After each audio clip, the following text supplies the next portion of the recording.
우리 옆 사람과 한번 인사하고 하나님의 말씀 듣겠습니다. 우리 옆 사람 직분을 아시면 직분 우리 장로님, 권사님, 집사님, 성도님 부르면서 장로님은 권사님은 집사님은 성도님은 하나님의 기쁨입니다라고 한번 그렇게 한번 인사할까요?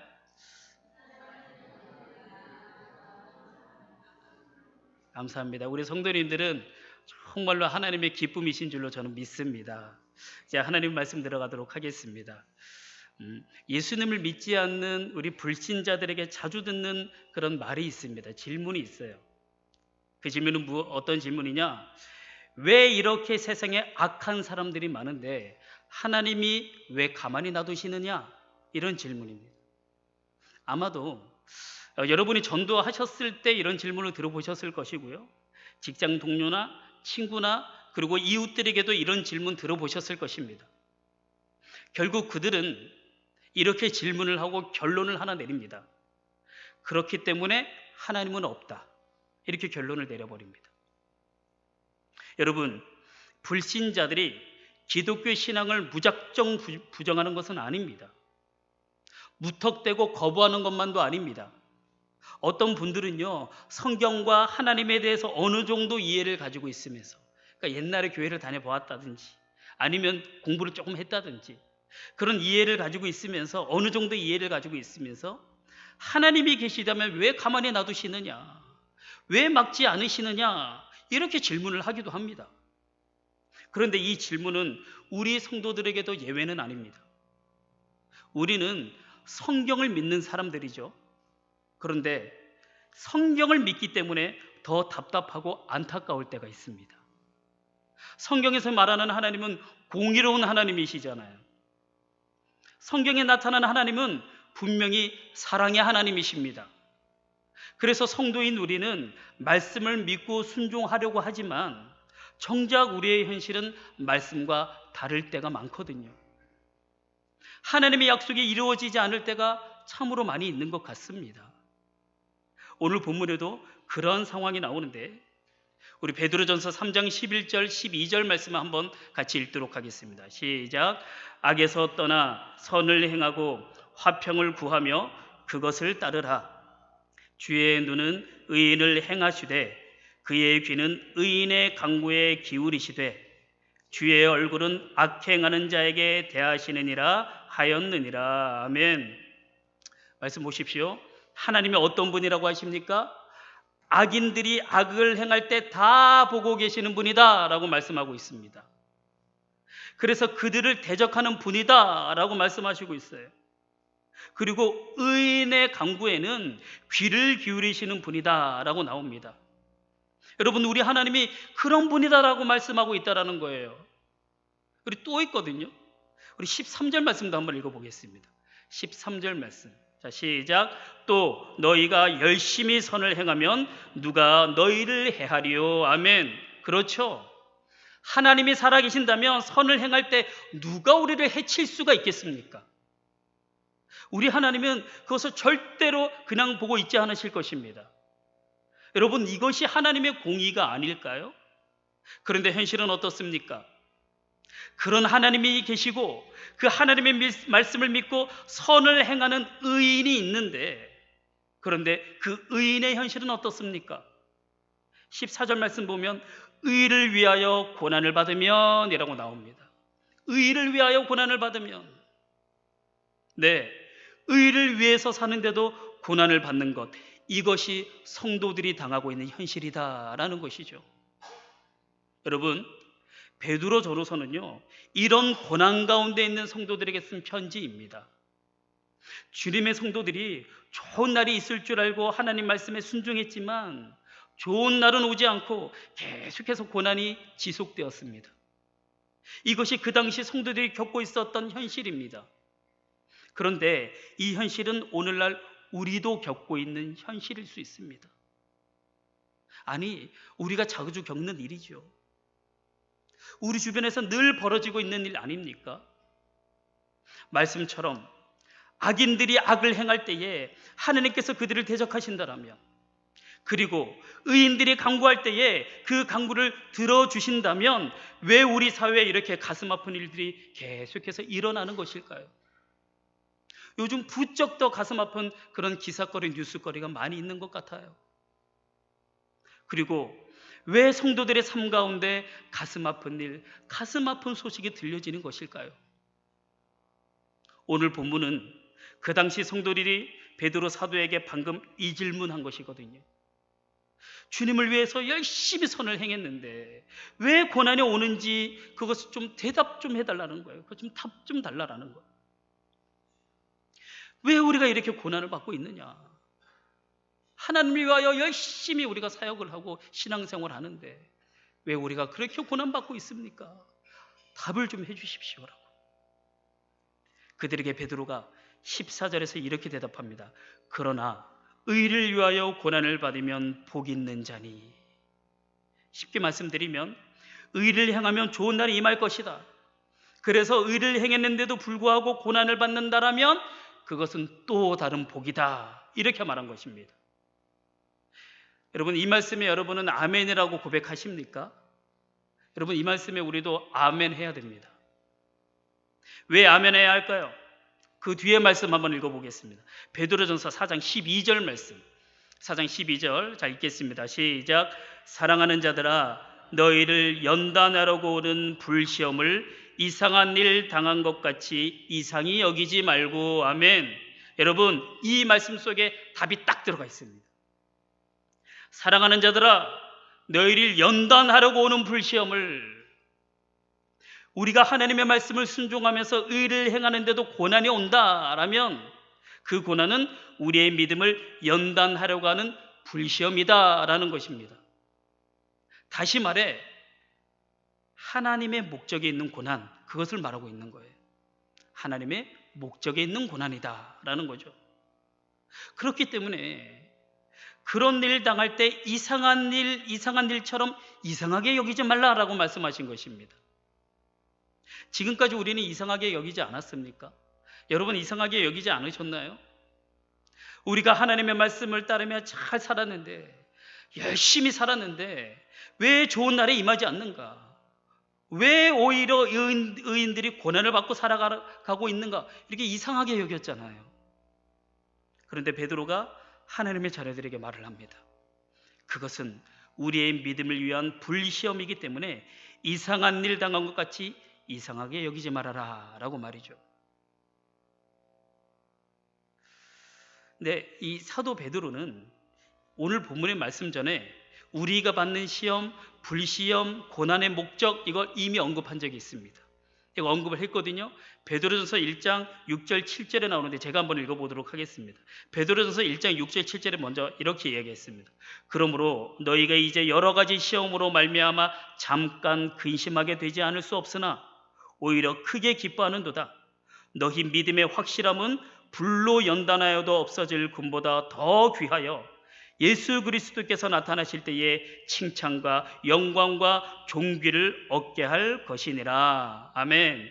여러분, 너희의 믿음의 확실함은 불로 연단하여도 없어질 금보다 더 귀한 것이기 때문에 예수 그리스도가 다시 나타나실 때에 칭찬과 영광으로 너희들을 존귀하게 할 것이다. 여러 가지 시험으로 잠깐 근심할 수 있다.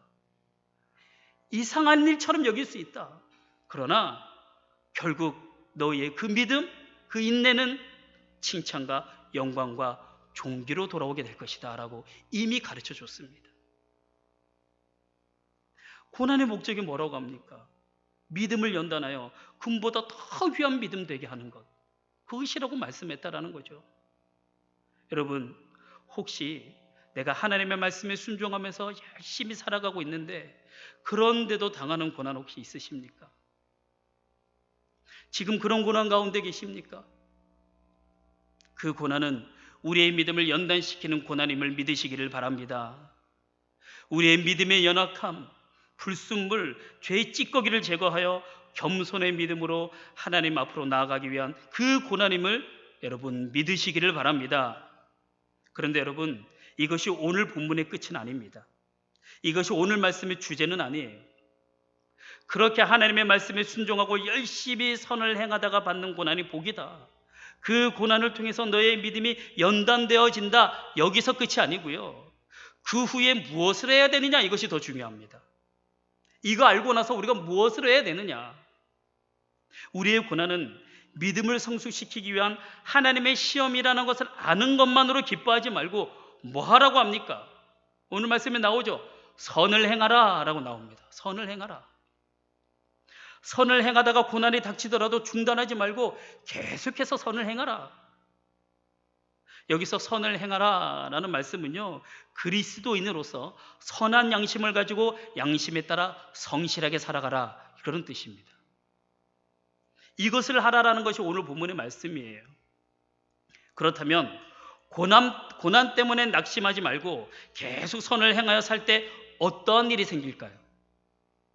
분명히 어떤 일이 생기지 않겠습니까? 그 어떤 일이 생긴다라고 오늘 본문에서도 말씀하고 있습니다. 오늘 본문 베드로전서 3장 15절 말씀 한번 읽어보겠습니다. 같이 읽겠습니다. 시작. 너희 마음에 그리스도를 주로 삼아 거룩하게 하고 너희 속에 있는 소망에 관한 이유를 묻는 자에게는 대답할 것을 항상 준비하되 온유와 두려움으로 하고. 아멘. 여러분, 우리가 계속해서 선을 행하여 살아가면 사람들이 우리에게 소망의 이유를 묻는다라고 합니다. 우리에게 왜 그렇게 선을 행하느냐고, 그 이유가 무엇이냐고, 그거 묻는답니다.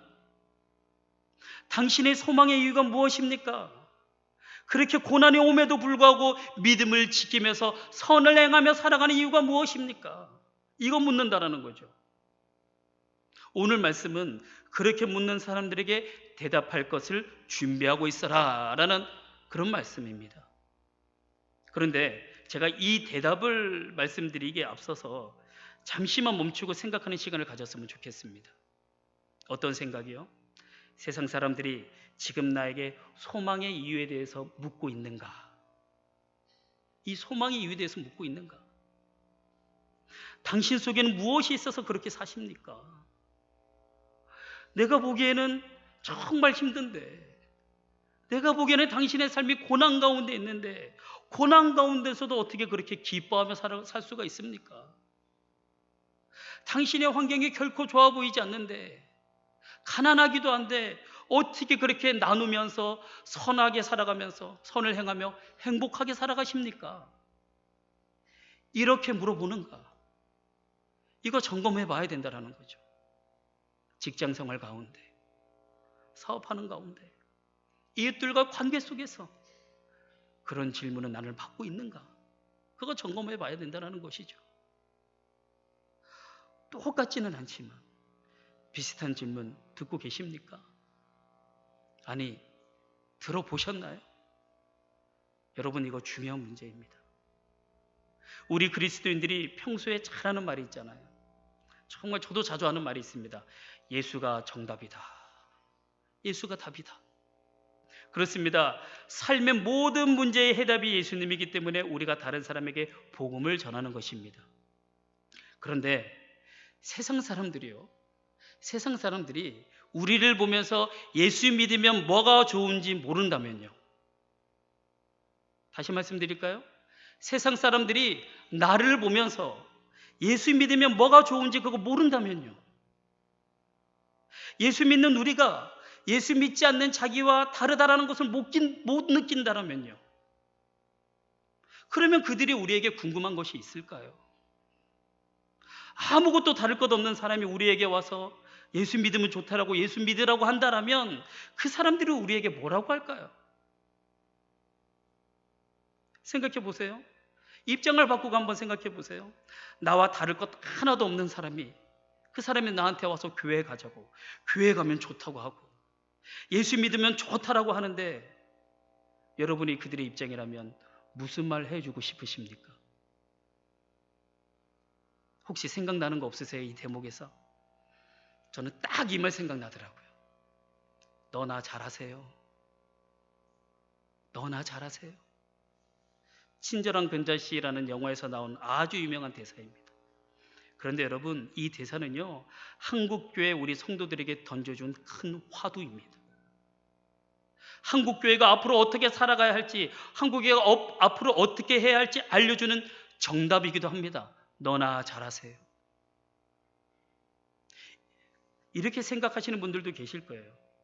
세상 사람들이 아무리 우리를 기독교라고 해도 개신교만큼 좋은 일 하는 곳, 그렇게 많이 하는 곳 없지 않느냐. 복지 사업도 가장 많이 하지 않느냐. 한국 사회에 선한 영향력을 가장 많이 끼치는 것이 바로 그래도 우리 개신교 아니냐. 그런데요, 그런 말로 우리를 정당해서는 안 됩니다. 물론 그거 사실입니다. 사실입니다. 복지사업 가장 많이 하는 곳이 우리 개신교예요. 개신교부터 시작을 했고 65% 이상이 다 사회복지사업에 우리 개신교가 들어가 있습니다. 비교가 되지 않아요, 다른 종교랑은. 그런데 그런 말로 정당화하기보다는 내가 그런 사람이냐라는 것을 돌아봐야 된다는 거죠. 내가 그런 사람이냐. 정작 우리는 세상 사람들과 관계를 맺으며 살아가는데 내가 정말 그런 삶을 살아가고 있는가? 나를 돌아볼 때 세상 사람들이 나를 선하다라고 생각을 하는지, 아니 예수 믿는 내가 그들과 다른 점은 있는지, 그 다른 점을 그 사람들도 느끼고 있는지 우리 그거 돌아봐야 된다는 것이죠. 너나 잘하세요. 이것이 세상 사람들에게 있어서 한국교회의 정답입니다.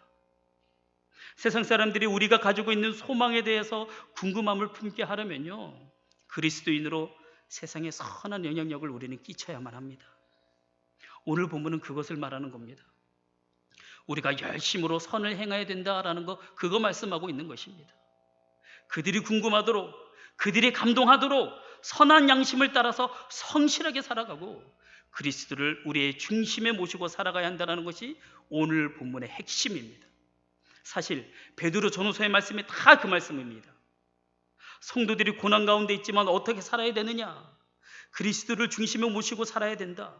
그런 고난에도 불구하고 믿음을 지키며 살아야 하는데 믿음만 꼭 지키는 것이 아니라 믿음에 더해서 선을 행하며 살아가야 한다. 이것이 베드로 전후서의 말씀이고 주제입니다. 오늘 말씀에도 나오지 않습니까? 인간관계 속에서 다르게 살아야 한다라고. 성적으로 타락한 세상 속에서 그리스도인들은 다르게 살아야 되고요, 일터 속에서도 그리스도인들은 다르게 살아야 합니다. 그러면 우리가 어떻게 다르게 살 수 있을까요? 우리 한 가지만 살펴보겠습니다. 베드로전서 3장 9절 말씀 한번 읽어보겠습니다. 읽겠습니다. 시작. 악을 악으로, 욕을 욕으로 갚지 말고 도리어 복을 빌라. 이를 위하여 너희가 부르심을 받았으니 이는 복을 이어받게 하려 하심이라. 아멘. 여러분, 우리가 이 정도는 돼야 된다는 거예요. 이 정도.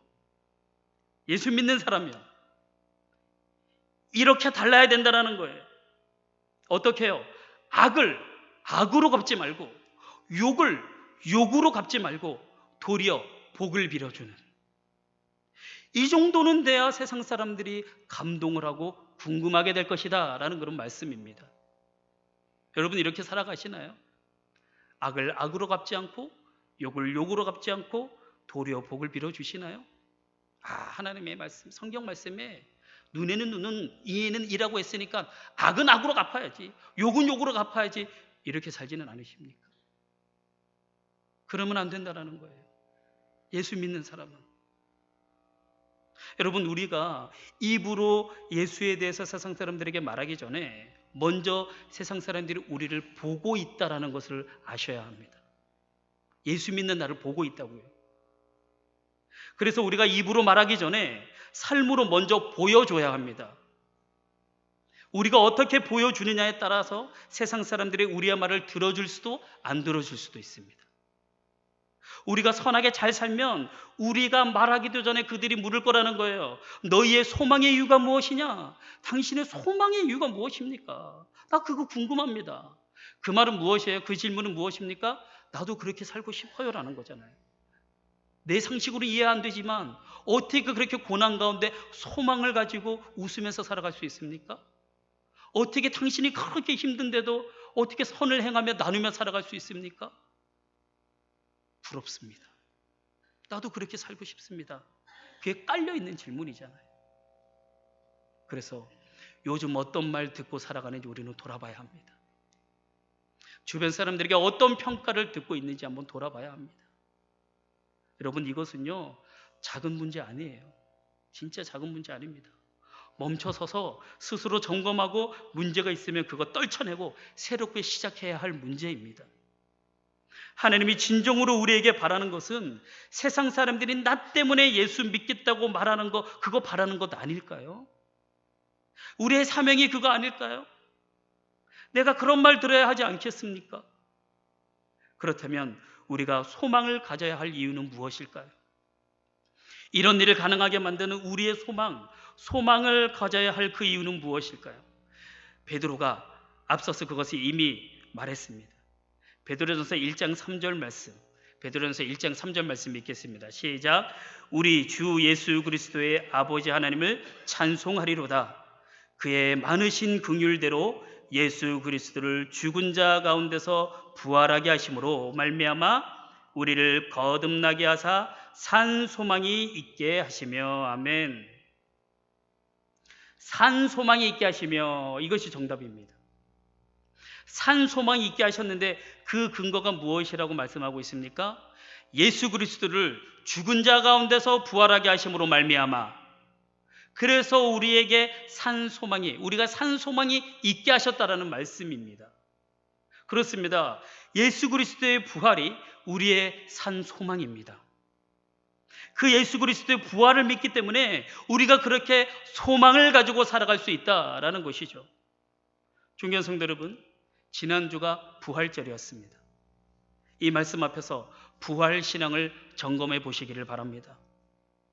질문하겠습니다. 대답하십시오. 여러분은 예수 그리스도의 부활을 믿으십니까?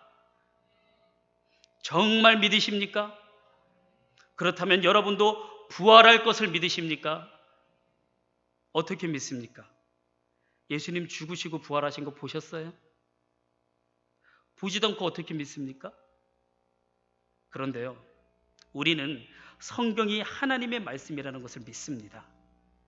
성경에서는 예수가 죽고 부활했다라고 말씀하고 있습니다. 그래서 우리가 믿는 거예요. 하나님의 말씀이 진리이기 때문에. 제자들이 예수님의 죽으심과 부활을 보고 그것을 편지로 써서 증거를 했습니다. 그 편지를 보고 또한 우리는 믿습니다. 그런데 제자들의 말이 거짓말이 아니라는 것은 어떻게 아느냐라는 거죠. 그건 또 어떻게 믿느냐? 여러분, 이것에 대한 대답이 기독교 변증이라고 합니다.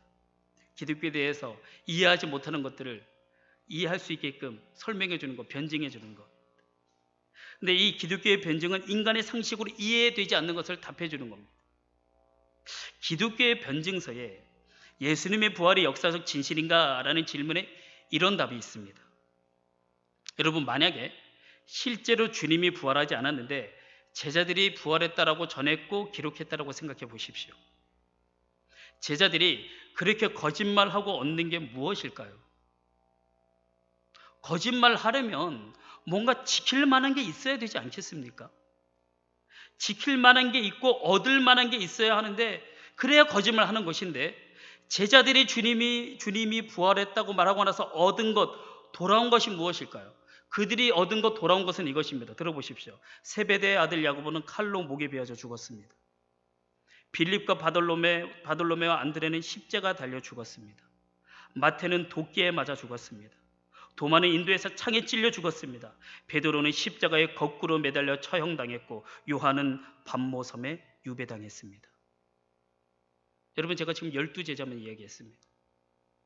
진짜로 예수님의 부활을 본 사람들이 주님이 부활했다고 말을 하고서 돌아온 것이 바로 이 끔찍한 죽음이었다라는 거죠. 제자들이 왜 이런 말을 했을까요?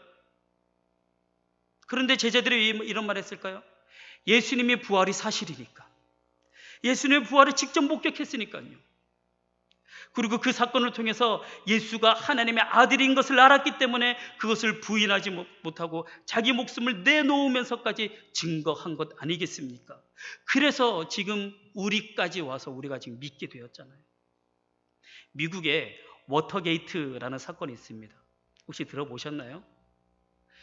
대통령 선거할 때에 닉슨 대통령이 사무실에서 상대 후보 사무실에 도청 장치를 설치하고 도청했던 적이 있습니다. 그것이 들통이 나서 헌정사상 최초로 현직 대통령이 탄핵을 당합니다. 닉슨 대통령이. 그런데요, 도청 장치를 해서 탄핵당한 게 아닙니다. 원인은 거기에 있었던 것이 아니에요. 나중에 그거를 다 증거 인멸한 후에 그런 일이 없었다고 거짓말하다가 들통이 나서 거짓말 때문에 탄핵당했습니다. 지도자가 진실하지 못하더라고. 공교롭게도 닉슨 대통령에게는요, 예수님처럼 12명의 핵심 보좌관이 있었습니다. 이들이 처음에 일이 터졌을 때에 증거를 다 없애고 모두 입을 맞춰서 거짓말했습니다. 그런데 그 중에 한 사람이 검찰에 가서 사실을 말합니다. 사실을 말하고 나서 그 다음부터는 보좌관들이 경쟁적으로 자기가 알고 있는 것을 다 토해내기 시작합니다. 자기 혼자 살아남겠다고, 어떻게든 자기 살아남아 보겠다고. 그렇게 해서 감옥에 간 사람 중에 찰스 콜슨이라고 하는 보좌관이 있습니다. 이 사람이 감옥에 가서 성경을 읽게 돼요. 성경을 읽었는데 이 부분을 읽은 겁니다. 제자들이 예수님이 부활했다는 사실을 목숨 걸고 증거하는 이 부분을 읽었습니다. 고난을 당하면서도 부활을 증거하는 이 부분을 읽었습니다. 성경에서 이 부분을 읽고 교회에서 설교를 듣는데 제자들이 그렇게, 제가 조금 전에 순교했던 장면 몇 제자들 이야기했잖아요. 제자들이 그렇게 순교했다라는 말을 듣고 그때 본능적으로 예수님의 부활이 사실이다라는 것을 느꼈답니다. 확신하게 되었답니다. 왜냐하면 자기가 거짓말로 인해서 패가망신 당해봤기 때문에, 그렇기 때문에 사도들이 전한 부활이 사실이라는 것을 본능적으로 알았대요. 이 사람이 말하기를 뭐라고 하느냐? 거짓말의 비밀은 지킬 수가 없다라고 합니다. 그리고 거짓말을 지키려고 목숨을 버릴 수는 더욱더 없다라고 그렇게 말을 하더랍니다.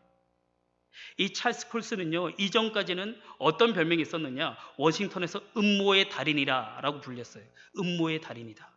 그런데 감옥에서 성경을 읽고 예수님을 영접하고 나선 그의 별명이 달라졌습니다.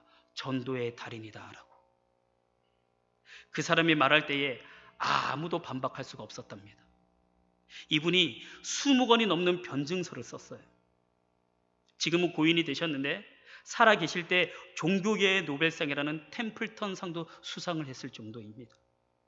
찰스 콜슨은 세상을 살면서 워터게이트 사건으로 감옥에 갔지만 그 일을 통해서 오히려 부활신앙을 갖게 되었고, 그 부활신앙이 그의 인생을 송두리째 변화시켜 버렸습니다. 여러분, 부활신앙은 이런 것입니다.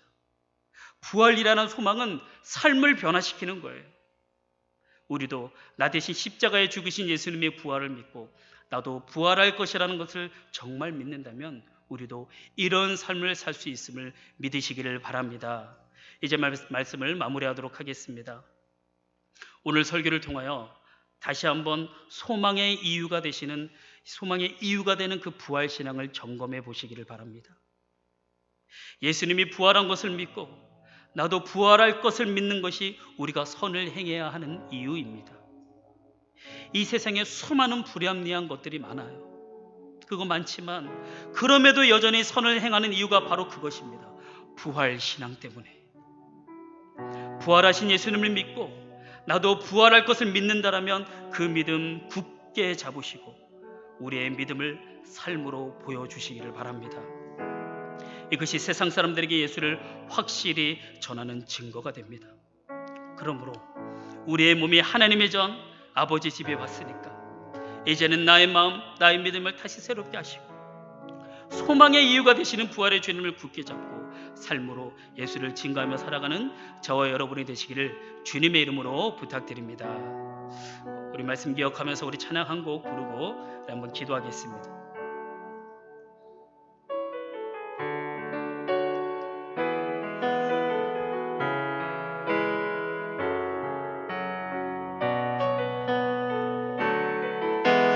전능하신 나의 주 하나님은 전능하신 나의 주 하나님은 능치 못하실 일 전혀 없네. 우리의 모든 간구도 우리의 모든 생각도 우리의 모든 꿈과 모든 소망도 신실하신 나의 주 하나님은 우리의 모든 괴로움 바꿀 수 있네. 불가능한 일 행하시고 죽은 자를 일으키시니 그를 이길 자 아무도 없네. 주의 말씀 의지하여, 주의 말씀 의지하여 깊은 곳에 금을 던져 오늘 그가 놀라운 일을 이루시는 것 보라. 주의 말씀 의지하여 믿음으로 금을 던져 믿는 자에게 능치 못한, 우리 다시 한번 주의 말씀 의지하여, 주의 말씀 의지하여 깊은 곳에 금을 던져 오늘 그가 놀라운 일을 이루시는 것 보라. 주의 말씀 의지하여 믿음으로 금을 던져 믿는 자에게 능치 못하는데. 존경하는 성도 여러분, 우리가 지난 부활절을 보내고 우리 한 주간을 살았습니다. 여러분, 부활절을 보내고 부활신앙을 가지고 어떻게 사셨습니까? 세상 사람들이 나라에게 소망의 이유를 물을 수 있도록 그렇게 정직하게 성실하게 하나님을 향한 기쁨으로 살아가셨습니까? 아니면 평소처럼 주님이 부활하셨다는 것을 믿으면서도 악을 악으로 갚고 욕을 욕으로 갚으며 피해보지 않으려고, 상처받지 않으려고 그렇게 살아가셨습니까? 오늘 베드로 사도가 말합니다. 고난 가운데 살아가야 될 이유는 그 고난을 통해서 하나님께서 영광 나타나게 하시려고. 세상 사람들이 그 고난을 보고 너희에게 소망의 이유가 무엇이냐, 어떻게 그렇게 살아갈 수 있느냐라고 그거 물어야 된다라고. 그래서 이 시간에 기도할 때 이렇게 기도했으면 좋겠습니다. 하나님 이제 말씀 들었습니다. 이번 한 주간 살아갈 때에 세상 사람들 나를 바라보면서 소망의 이유를 물을 수 있도록 정직하게 성실하게 살아가는 자가 되게 하여 주옵소서. 없다고 할지라도, 부족하다고 할지라도 부족한 가운데 나누게 하여 주시고 선하게 살아가게 하여 주셔서 세상 사람들이 나를 보고 교회를 다시 바라보게 하여 주시고 세상 사람들이 나를 보고 예수님에 대해서 다시 생각할 수 있도록 그렇게 정직하게 성실하게 살아가는 부활신앙을 소유하며 살아가는 자가 되게 하여 주옵소서라고 이 시간에 주여 한번 외치고 다 같이 통성으로 기도하며 나아가겠습니다. 주여, 하나님 참으로 감사합니다. 하나님께서 지난주 부활절을 지내게 하여 주시고 한 주간 부활의 신앙을 가지고 부활의 소망을 품고 살아가게 하여 주시니 감사합니다. 그러나 하나님, 지난 한 주간의 삶을 돌아볼 때 내 삶을 돌아봅니다. 내가 정말로 부활신앙으로서 내가 그리스도인답게 정직하게 성실하게 선하게 살아갔는지 돌아봅니다. 때때로 그러지 못했음을 주 앞에 고백하오니 하나님 용서하여 주옵소서. 하나님, 나는 예수님 믿는 사람입니다. 부활의 예수 그리스도의 부활을 믿기 때문에 나도 부활할 것을 믿는 사람입니다. 그 부활의 신앙 그리스도인으로서 살아가는데 하나님 정직하게 살아가지 못했음을 고백하오니 하나님, 이제는 한 주간 살아갈 때에 정직하게 살아가게 하여 주시고 고난 가운데 있을지라도 어려움 가운데 있을지라도 세상 사람들이 우리에게 소망의 이유를 묻을 수 있도록 그렇게 정직하고 성실하게 오직 주님 바라보며 살아갈 수 있는 삶으로 복음을 전할 수 있는 우리가 되게 하여 주옵소서. 그렇게 하여 주심을 믿습니다. 부활절 두 번째 주일을 허락하시고 주일 예배를 드릴 수 있는 특권을 허락하신 하나님, 오늘 말씀을 통해 예수님의 부활이 나의 부활임을 믿고 부활 신앙을 가지고 살아왔지만 삶으로 주님의 부활을 전하지 못했던 우리의 모습을 돌아봅니다. 다시 한번 굳건한 부활 신앙을 가지고 살아가되 세상 사람들이 나의 삶을 보면서 소망의 이유가 무엇인지 묻는 그리스도인이 되게 하여 주옵소서. 그래서 세상 사람들에게 선한 영향력, 복음의 영향력을 끼치는 삶이 되게 하여 주옵소서. 우리 주 예수 그리스도의 이름으로 기도하옵나이다.